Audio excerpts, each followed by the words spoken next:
राज्य कैबिनेट की बैठक में छोटे हवाई अड्डों के विकास को मंजूरी दी गई है, जिसमें मुजफ्फरपुर का पताही एयरपोर्ट भी शामिल है। इस मुद्दे पर पूर्व मंत्री सुरेश शर्मा ने कहा कि यह शहर के लिए गौरव की बात है। उन्होंने हमारे एग्जीक्यूटिव एडिटर अमित सिंह से खास बातचीत में उम्मीद जताई कि यह सपना जल्द साकार होगा। मुजफ्फरपुर वासियों के लिए बड़ी खुशखबरी है और अब मुजफ्फरपुर के लोग भी यहां से उड़ान भर सकेंगे देश के अलग अलग शहरों के लिए। जी हाँ, राज्य कैबिनेट की बैठक में छोटे एयरपोर्ट जो हैं उनके विकास को लेकर सहमति बनी है और 25 करोड़ रुपए के आवंटन की बात भी हो गई है। यानी मुजफ्फरपुर के जो पताही एयरपोर्ट है उसको अब विकसित किया जाएगा और रीजनल कनेक्टिविटी को बढ़ावा दिया जाएगा।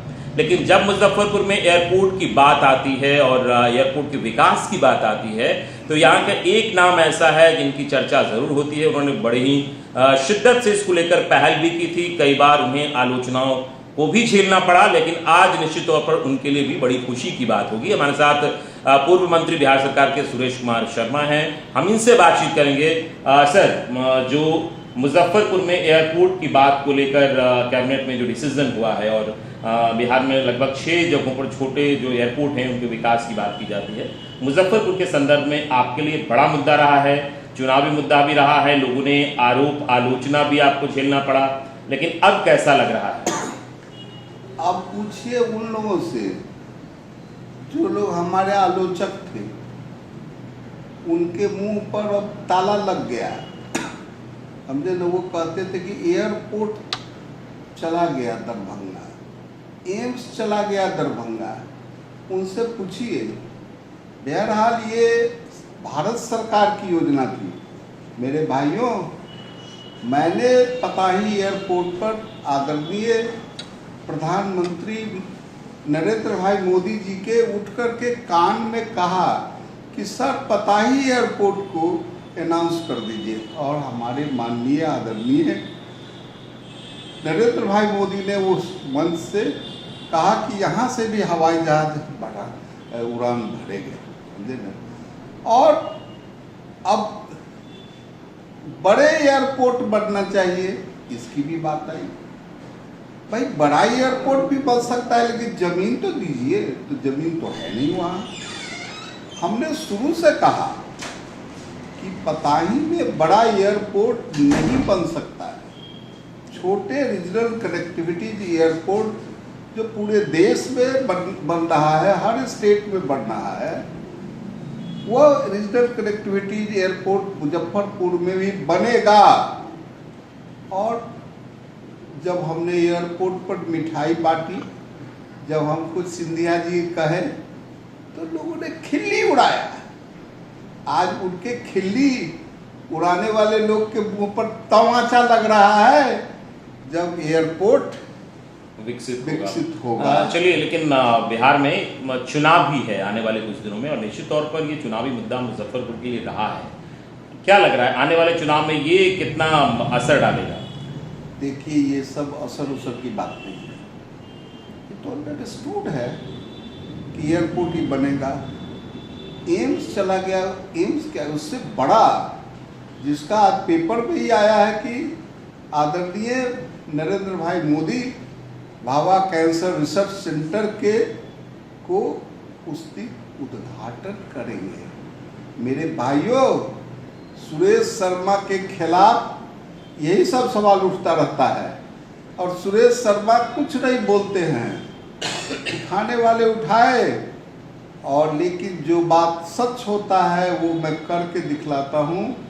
मैं मुजफ्फरपुर वासियों के लिए जो भी चीज़ है मैंने किया है और मैं अंतिम सांस तक करता रहूँगा।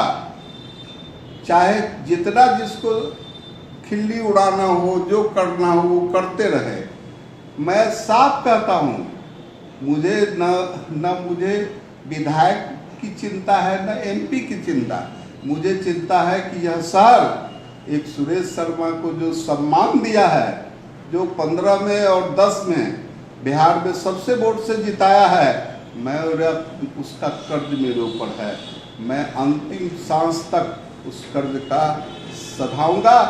मैं विधायक और सांसद और कुछ पद पे रहूं या न रहूं, उससे कोई मतलब नहीं है, लेकिन मुजफ्फरपुर वासी को मेट्रो भी मैं दे करके रहूँगा। मेट्रो भी यहाँ चलेगा, हवाई जहाज भी उड़ेगा और एम्स से बड़ा टाटा रिसर्च सेंटर जो भावा का हुआ है, जहाँ 3 लाख यहाँ कैंसर पेशेंट है, उसका इलाज हो रहा है। हे प्रभु, मुझे ताकत दीजिए कि वो पेशेंट हमारे स्वस्थ हो और उनके स्वस्थता से मैं भी सम्मानित हूँ। चलिए, आप लगातार पहल करते रहेंगे, लेकिन एक और बड़ी बात है कि अब यहाँ से उड़ान की सुविधा हो गई है।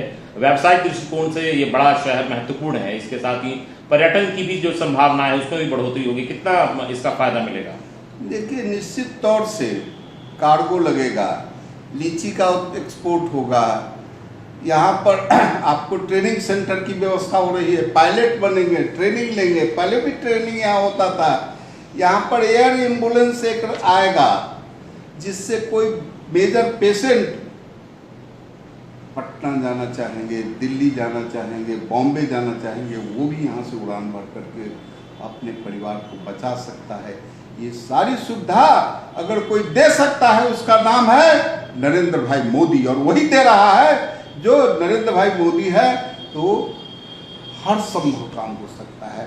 उन्होंने जो बोला वह आज कर्तव्य रूप में दिख रहा है। चलिए, तो मुजफ्फरपुर की जनता को एक और सौगात मिला है और एयरपोर्ट के विकास को लेकर जो कैबिनेट के फैसले हुए हैं उससे निश्चित तौर पर मुजफ्फरपुर वासियों में खुशी है। और जैसा कि पूर्व मंत्री सुरेश कुमार शर्मा ने हमसे बातचीत में बताया कि इन्होंने वादा किया था और अब वो वादा पूरा होता दिख रहा है जनता से, जो उन्होंने वादा किया था। और जो यहाँ की संभावनाएं हैं, पर्यटन की संभावनाएं हो या फिर जो व्यावसायिक दृष्टिकोण से गतिविधि है, वो और भी ज्यादा बढ़ेगा।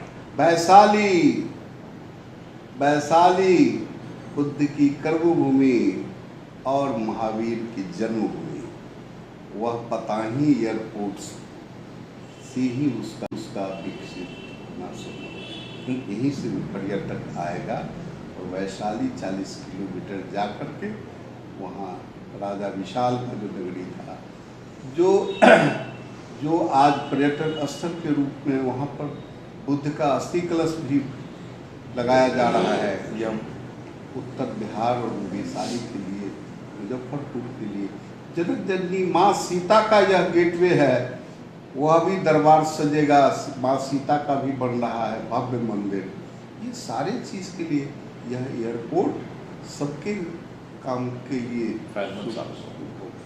निश्चित तौर पर जो ये एयरपोर्ट यहाँ पर शुरू होने से सभी को फायदा होगा। और चाहे पर्यटन के क्षेत्र में हो या फिर व्यावसायिक दृष्टिकोण से हो, तमाम तरह की सुविधाएं जो है उसमें इजाफा होगा। यानी कुल मिलाकर कहा जाए तो मुजफ्फरपुर वासी जो हैं इसको लेकर काफ़ी खुश हैं इस फैसले से। और जब कैबिनेट की बैठक में इसको लेकर फैसला लिया गया है, जो छोटे एयरपोर्ट हैं उनको विकसित करने का, इसका फायदा सीधा यहाँ के लोगों को मिलेगा और चुनाव में भी एक बड़ा मुद्दा होगा।